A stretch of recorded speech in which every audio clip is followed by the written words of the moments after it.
Well, good afternoon and welcome to H360 Live. My name is Dave Duplay.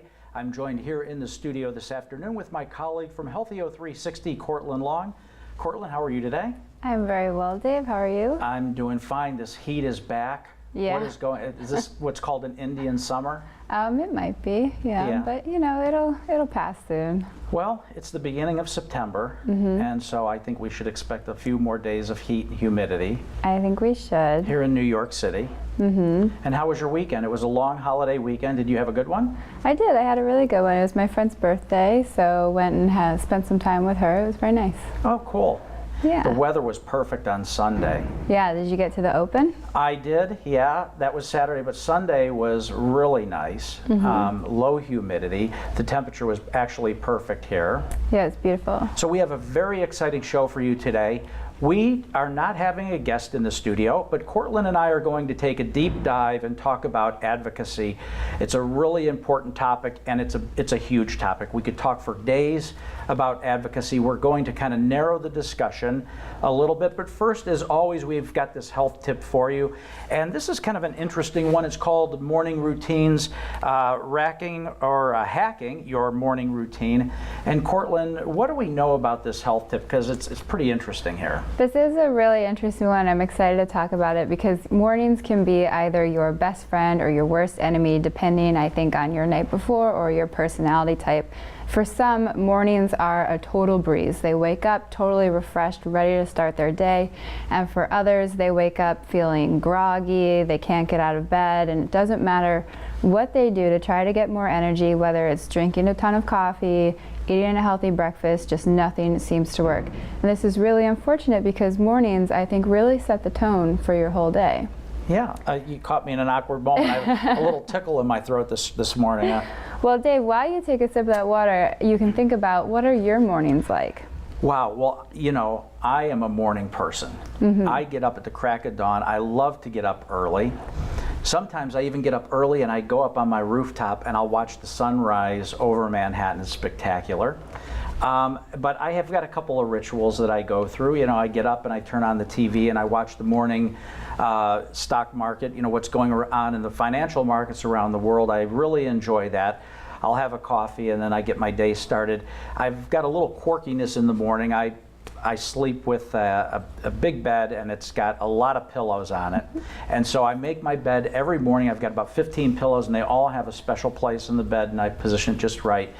And occasionally I'll put a little piece of chocolate on my pillow and a little note that says, "Welcome home. It's so glad to see you." And I put that on my pillow. It just makes me feel good when I get home. I actually recycle the note. I don't use, you know, I don't write it out every day. That's good. I recycle the note.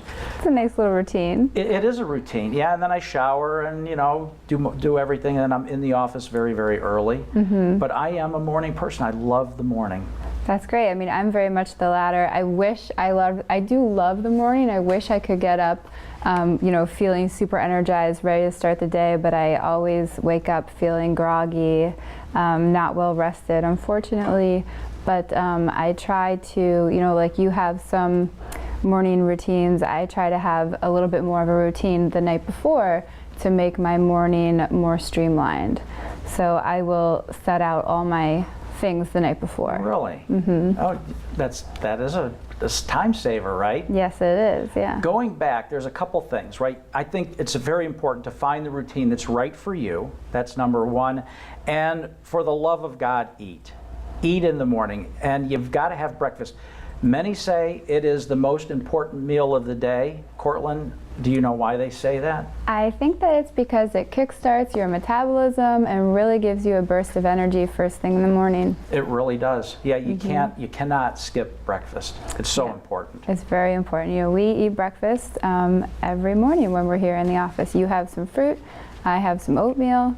We're doing pretty well on the healthy breakfast front. Yeah, it's very good. So going back to you lay everything out the night before. Yeah, this is a great morning hack. So I pick out my outfit and make sure I have the shoes ready to go with it. I pack up my gym bag, have everything I need for that, and then I also prepare my briefcase, make sure I have all my important documents, a book to read on the subway, or I also respond to a lot of our emails that we have in the morning while I'm riding in. You do. Yeah. You know, come to think of it, that's probably a very good hack, laying out everything the night before, because if you rely on public transportation, especially here in New York City, getting to the subway, that subway car is not going to wait on you, my friend. It's not. That bus driver is not going to look in the mirror and see you running a block and a half away to catch that bus and wait. They've got to keep a schedule. They're on time. You've got to be on time, and that is a great hack.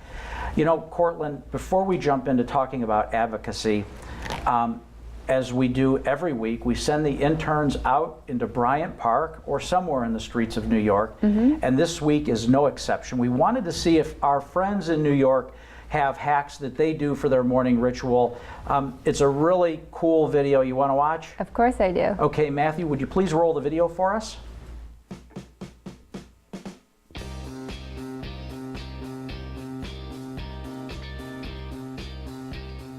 Do you often wake up feeling refreshed or groggy? Groggy. More groggy. I wake up a bit groggy. Probably groggy. Why?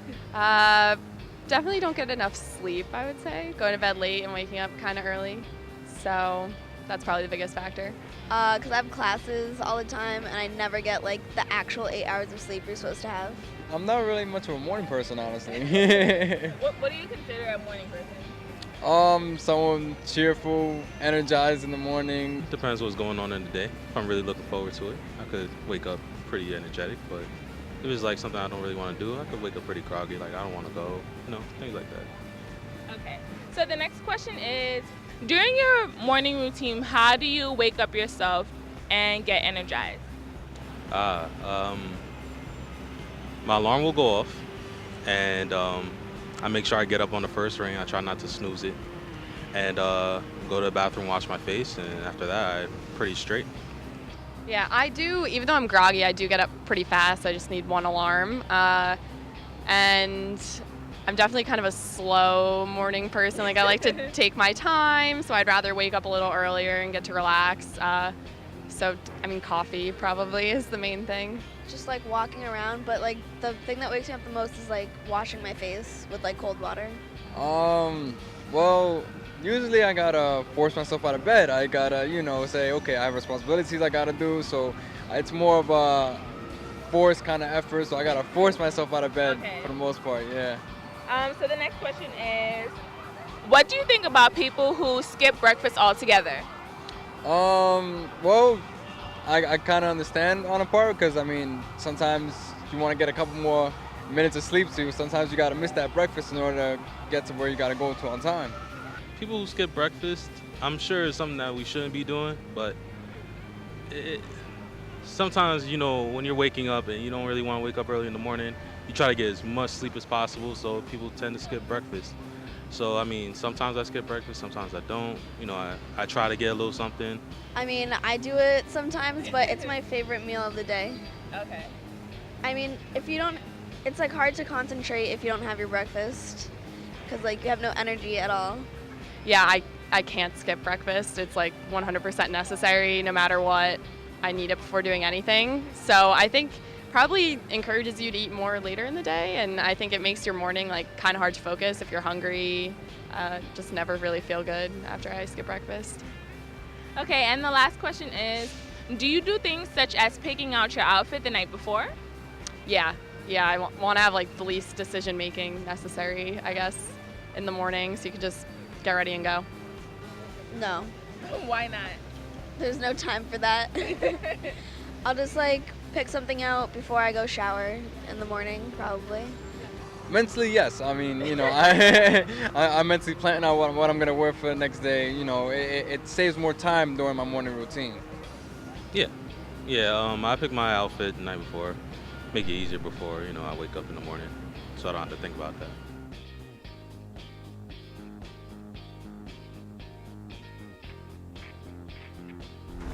Wow, Courtland, what did you think? I love that video. Always love our intern videos, and I'm happy to see that I'm not alone in waking up groggy and not feeling well rested.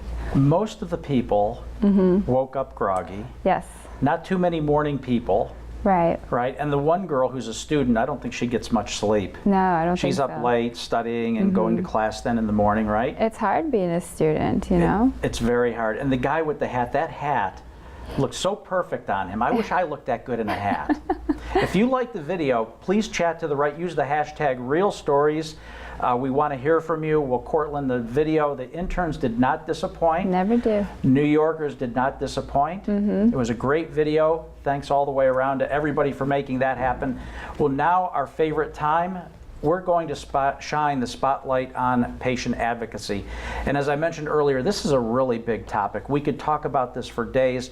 You know, an advocate can be a family member, it can be a friend, it could be a medical professional. You got to choose the advocate that's right for you. And you know, we're going to talk about some things in detail here, but I want to focus the discussion today on 3 areas that are really, really important. The first one is the emotional impact that a diagnosis can have on you.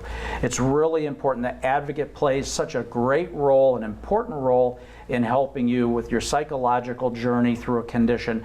We're going to focus on that. We're also going to focus on treatment decisions and treatment plans. It's so important to really understand your treatment options. You've got to really dig deep. You've got to understand it. You've got to make the treatment choice that's right for you. We're going to understand that. And then lastly, we're going to talk about affordability. And this is really sad. There's some of the things we're going to share with you here. But, you know, having a real critical illness can take a financial toll on not only the patient, but the caregiver, family members. And we're going to talk a lot about that. So Courtland, those are the 3 areas we want to focus on today. What do you say we just jump right in and get started talking about the first one? I would love to. So, you know, this topic that we're going to talk about today, I think is so important because it sounds so simple, you know, having an advocate to help you navigate the health system, help you navigate the emotional burden, the financial costs, and the difficulties of decision making. But a lot of people, I feel like, don't always exercise this very important aspect of their health care. And when you're diagnosed with a chronic condition, whether it's, you know, something like Parkinson's or cancer or something like that, it's always a very scary time. And the cancer support community actually has done a couple surveys of their constituents in their community, and they've come up with some, you know, fairly staggering statistics that we're going to talk about throughout the show. And the first one that I'd really like to highlight is that 57% of patients worry about the long-term side effects and or symptoms of their health condition. And that's pretty shocking. That's a big number. 57% are worried about the after effect. Yeah, you know, I mean, this is something that I think is very important to talk about, is the emotional aspects of these long-term effects and symptoms. And, you know, it's something that I think not a lot of people really pay a lot of attention to because they're so focused on their physical well-being. Yeah, that's so true. And that's where the advocate really comes into play, right? Helping through that journey, really understanding and getting a grip on the emotional impact that you're going to have. And you really have to think about today. I mean, there's going to be so many decisions that you're going to have to make, and that's where the advocate can really come into play. And the cancer support community really does great work. They not only survey their constituents, but they have programs in place specifically to help people through this journey. And the emotional part is certainly one that they focus on. Yeah, and the emotional part is a big part. 45% of patients are concerned with emotions related to cancer. So, you know, and this is the whole gamut. This is when you're diagnosed with cancer, this is when you're talking about treatment options, when you're going through the aftermath of your treatment, whether it's chemo, radiation, surgery, you know, all of those are very emotionally charged discussions. Yeah, and you know, depending on what you're diagnosed with and what your treatment, if you're going through chemo and radiation, you know, more times than not you're losing your hair, your body is going through significant change. You know, esophageal cancer patients, for example, you know, have a tough time eating. And so I could really understand that. And your 45%, you know, is a real number. I mean, I'm a little surprised it's not a little higher than that, actually. Me too, but you know, I'm happy that you bring up esophageal cancer, for example, because 41% of patients are concerned with lifestyle changes and behaviors. So often when we're thinking about cancer treatments and surgeries related to that, we think about double mastectomies for breast cancer patients and survivors. Certainly that is a huge lifestyle change. But when you're dealing with esophageal cancer and you have to have the esophagectomy, you're not maybe always knowing exactly how your life is going to be once you get through that treatment. So you have patient advocates that are very important for that. We know a couple. Yeah, we certainly do know a couple, and there's some great institutions out there that are really fostering this advocacy. One that comes to mind in terms of esophageal cancer is Memorial Sloan Kettering, and we know a couple of advocates there who are esophageal cancer survivors and doing extremely well. In fact, you would not realize that they've suffered or they're survivors of esophageal cancer unless you happen to see Mark at the beach without his shirt on, and he's got significant scars from his surgery. But the way that Memorial Sloan Kettering does this, and I think it's brilliant, is you go and you're diagnosed, and then you meet with your physician. He goes through some treatment options with you. Many times it's going to involve chemotherapy and radiation, and then followed by surgery. And the surgery is pretty extensive, and they go through that with you about how they're going to take out a portion of your esophagus, and they're going to stretch your stomach and bring it up closer, in your body.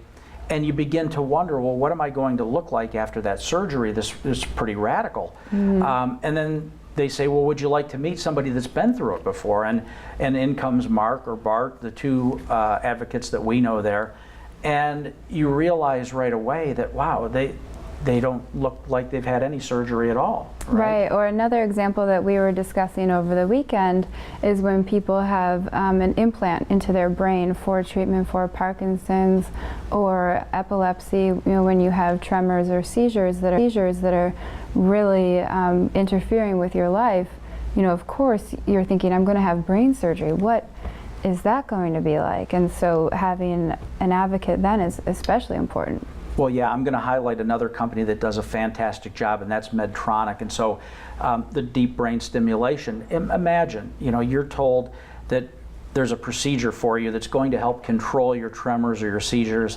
and they tell you, well, what we're going to do is we're going to drill a hole in your skull, and then we're going to stick this probe down into your brain, and it's got to be the exact right spot where we place it. And then that'll send, pulses down through there to stimulate the brain and control the seizures or the tremors that you might have. All of a sudden you begin to think, oh my gosh, they're going to, first of all, they're going to drill this hole in my head, then they're going to put something down into my brain. I'm not really sure I want to sign up for this. Well, Medtronic, will partner you up with an advocate that's gone through the process again. And it really is a special program. They just do a tremendous job with it. I got to give them a lot of credit. Yeah, I mean, that I think would be so important, is to talk to somebody about that kind of surgery and see that they've gone through it and, they're living hopefully a better life. Yeah, there's one more area in this whole emotional area I want to talk about, and that's the internet and why an advocate is so important. Courtland, yes. We hear so many times from members of Healthy h360 that they've been diagnosed and they go on the internet. And wow, it's a really scary place. They find information out there. A lot of it is not credible information. And this is where the advocate can come into play. If you have an advocate that can go on the internet for you, find credible resources. If it's cancer, the cancer support community, very credible. Trusted content, vetted content, they're going to help you out. And so your advocate sift through the good and the bad and then present you with the information that you really need to know. Yeah, I'm really happy that you bring that up. I mean, the internet is such a scary place, especially when you're diagnosed with something. So having someone who can go out and do that research for you and bring you back all the credible information so that you're not then spiraling down, into this dark place thinking, oh my gosh, the survival rates are awful, because all of this is in the whole gamut of cancer or other conditions. So, esophageal cancer doesn't have really great survival rates, but there aren't a whole lot of esophageal cancer cases, relative to like breast cancer or something like that. Yeah, good point. Courtland, it's time to turn the page. Okay. talk about the next topic, and that's treatment decisions, right? Understanding your treatment and your treatment decisions. You know, again, the cancer support community doing great research here. I just want to touch on a couple things here, and then I think you're going to touch on a few as well. But in a recent survey, they found that 91% of patients reported receiving information about their cancer type before making a treatment decision. So that is, I think on the surface you say, wow, 91%, that's a high number. But I've got to ask the question, why isn't that 100%? Yeah. Why doesn't everyone understand their cancer type before having to make a treatment decision? I know. I would hope that doctors, nurses, advocates who are part of the hospital system would be sitting down with someone who is recently diagnosed with cancer or a different chronic condition and talking them through that and saying, you know, so you have breast cancer and it is this type and this is what we normally do to treat it, and you know, really walking someone down that path rather than just saying, hey, you have cancer, we'll start treatment in a week. Yeah, yeah. So here's another interesting one. 76% received information about their treatment choices. 76%. Again, I got to ask, why isn't that number 100%? And there's some reasons for that, I'm sure, some of which we're going to talk to.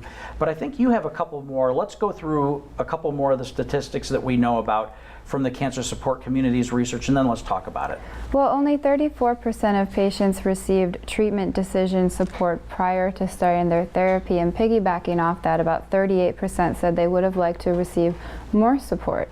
You know, and I find it pretty shocking that so few patients were receiving support in any way, shape, or form when they're making this decision. I would think that that's something that they would really sit down with you and talk with you about. Yeah, I agree. So let's peel the onion back here a little bit and talk about this, right? Because, and the advocate plays such an important role in not only helping make the treatment decision, but understanding what the treatment protocols are. You know, when you're diagnosed with a real critical condition, and you're sitting there with your physician, you're probably absorbing less than 20% of what that physician is saying. Oh, absolutely. I mean, there's all these technical terms being thrown at you. You're probably in a mental fog because you're in shock about this treatment, about this diagnosis. So having your advocate there with you, who's a second set of ears, you know, who can write down everything that the doctor's saying, is going to be very important. Yeah. Two great points, right? The medical jargon. So if you're sitting there and you're talking to your physician and you're not understanding what they're saying, or you don't speak Latin, ask the physician to slow down and speak in language and terms that you understand. That is so important, right? You got to really break it down to the basics. You've got to understand what's going on here. The second point that you made was the advocate writing it down, right? If the physician is going too fast, you got to take a time out. You have to say, look, let's slow this down. Let me jot down some notes here. Let me really understand what the treatment choices are so we can make the best decision that's right for me. Right? Absolutely. Not right for everybody else. And that's really important. And that's where your advocate can step in and really help you out. Yeah, and as we spoke about earlier, your advocate helping you do all this internet research before. So then before you even go into your doctor's appointment to discuss treatment options, your advocate can help you think of questions to write down before going to this appointment so that you can go through those one by one with the doctor.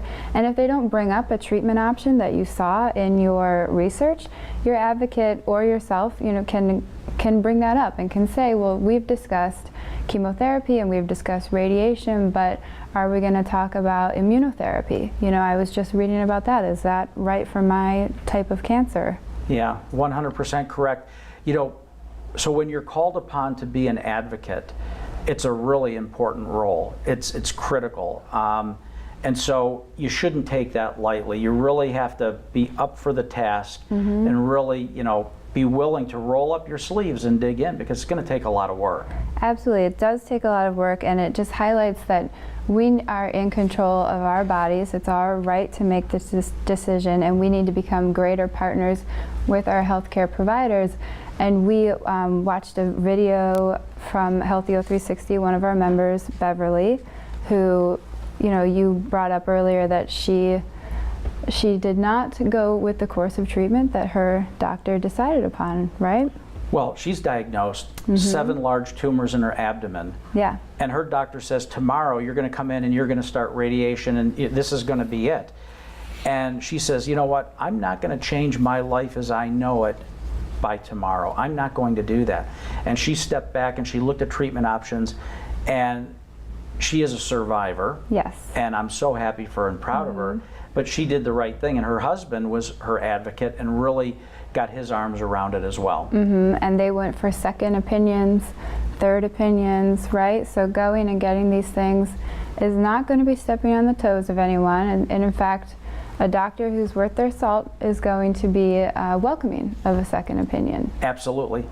Let's turn the page. Okay? Okay, so now we want to talk about financial and affordability, right? Because, so many times people are forced to make decisions based on what they can afford. And when it comes to health, this is, really sad. And I know Courtland, again, our friends from the cancer support community did some research on affordability and found some very interesting things. Let's go through that and then we'll talk about them. Yes, so this is also a hugely important topic. I think most people in the world are probably concerned with finances. And so the financial cost of treatment of anything really has an alarming impact on patients and prevents patients from being able to access and or afford medications and other treatment options. And it also causes them to cut certain corners in their daily life. For example, 37% of patients have had to cut their grocery expenses. That's just, I can't even think of that. I know, having to make the decision between filling your prescriptions for that month or week versus going to the grocery store and buying everything that you're used to is just shocking to me. 36% of patients have had to deplete their savings. Yeah, that's really sad. Not surprising though. Not surprising at all. And we'll go on. 24% have had to use their retirement savings from their 401k or their IRA. Yeah, and I think they get double hit because if they withdraw that money early, there are significant penalties around that. I don't know for sure, but I would hope that in hardship cases like that, there's some kind of relief from the bank that the penalties might be a little lighter. I'm going to find out and I'll report back to you next week on that, what I find. Yeah. But I would hope that would be the case. Well, I'd be really interested to hear what you find out, because that would just be such a shame if you get penalized for having to remove that money, especially if you are an elderly person and you've saved up all this money for the rest of your time on earth, and you have to use that money for your treatment, and then what do you do? It's a shame. And in order to reduce costs, many patients have had to postpone follow-up care, screenings, and also blood work. They've had to postpone fulfilling prescriptions and delay seeking psychological care for their treatment. Yeah. Really, really devastating. Big shout out to one of our partners, Co-Patient, because they really help patients understand their medical bills. Now, this is after the fact. So, and this is where your advocate can come into play. Also, you've got to really look at every bill, look at every charge, make sure you're questioning that. Make sure that all the tests that you received are there, but the ones that you didn't, we're all human, we all make mistakes, and medical billing errors are no exception. So Co-Patient, they'll help you look through your bills, they'll help and identify duplicates, help you negotiate some of the costs down, and saving you money in the long run, and they don't get paid unless they save you money, so it's a win-win for everybody there. Yeah, Co-Patient is fantastic, and high medical bills can be not only because of catastrophic health events, but also because of happy events like bringing a baby into this world. You can have some very high hospital bills from that. Yeah. But something that we were discussing earlier, internet research. If you are taking some medications, you can go on the internet and find copay cards or coupons for many medications. For many medications, absolutely, you're right. Put in the name of the medication in Google, followed by coupon or discount savings card, and chances are you might find something to help you out there. Well, Courtland, it's been a very interesting conversation. As I said, we could go on for days. Absolutely. I do want to just touch on one more thing. I want to step back and talk about lessons learned here from today. Right, so let's start in order that we talked about these. What was your number one lesson in the area of emotional impact? My number one lesson was to talk about things. You know, if you realize that you're suffering psychologically from a treatment or not, it's important to have that dialogue open with your advocate, with your friends, family, and your healthcare professionals. Good point. Did you look on my paper? Because that was what I had as my key takeaway I did there. not look on your paper. Okay. Key takeaway number 2 in the area of treatment decision making. Courtland, what do you think? Ask questions, write everything down, and circle back with your advocate on everything that you wrote down a day or two later to really absorb everything. Great minds think alike. I would just add one thing to that: stay off the internet. Let your advocate do that work for you. It's a scary place out there. Stay off the internet. Come to Healthy O360.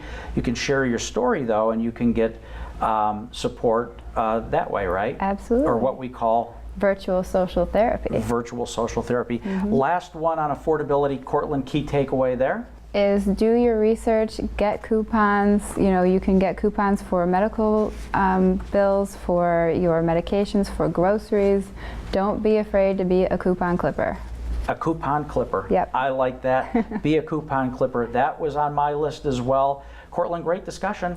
Wonderful discussion with you, You've been a Dave. lovely guest. Thank you. Absolutely. Well, that's our show for this week. We hope you enjoyed it. If you so, tweet to the right. We want to thank our viewers for tuning in and watching us today. We'd like to thank our sponsors for making this all possible. Remember, all of our episodes can be viewed on demand at healthyo360.com, and our podcast can be heard in the iTunes store. It's 100% free.